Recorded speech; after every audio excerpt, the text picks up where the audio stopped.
రేఖా అశోక్ గారు 50 రూపాయలు సమర్పించారు. వారికి వారి కుటుంబ సభ్యులకు స్వామివారి ఆశీస్సులు.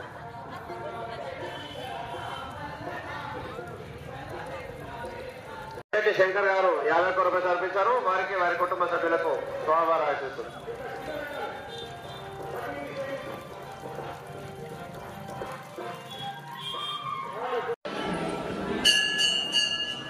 మహాశివరాత్రి పండుగ సందర్భంగా మరి దోమకోటలోని శివరామ మందిర ఆలయంలో అంగరంగ వైభవంగా ఉదయం నుండి మరి స్వామివారికి అభిషేకాలు, అర్చనలు, హారతులు, వెండి పళ్ళు మరి అందిస్తున్నారు.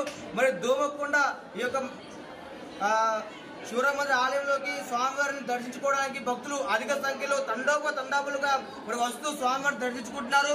మరి దోమకొండ మండల కేంద్రంలోనే కాకుండా చుట్టుపక్కల ఉన్నటువంటి మాచిరెడ్డి, బీబీపేట, బిక్కనూరు, రాజంపేట, రామారెడ్డి, కామారెడ్డి జిల్లాలే కాకుండా ఇతర జిల్లాల వారికి కూడా ప్రతి ఒక్కరు కూడా తండాలుగా ఇక్కడ వచ్చి స్వామివారిని దర్శించుకుంటున్నారు. ఈ యొక్క ఆలయం అనేది చాలా పురాతనమైనటువంటి ఆలయం అని చెప్పేసి ఆలయ కమిటీ సభ్యులకు చెప్పడం జరుగుతుంది.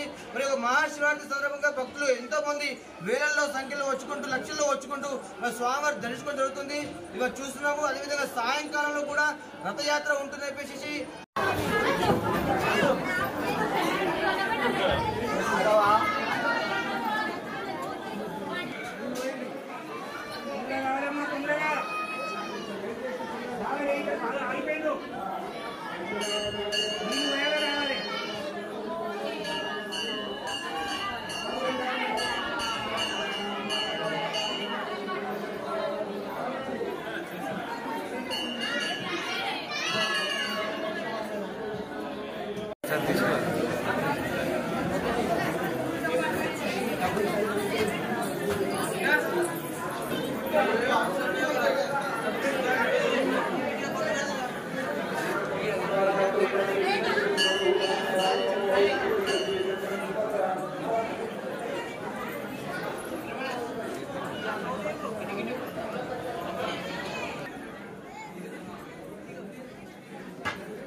నాగమణి గోవింద్ గారు 1016 రూపాయలు సమర్పించారు. వారికి వారి కుటుంబ సభ్యులకు గంగాన పూర్ణదేవి ఆశీస్సులు.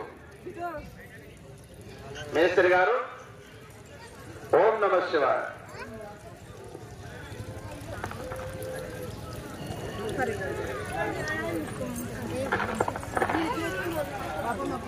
ఎర్రని సత్తా గారు 20 రూపాయలు సమర్పించారు. వారికి వారి కుటుంబ సభ్యులకు స్వామివారి ఆశీస్సులు.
Gabi,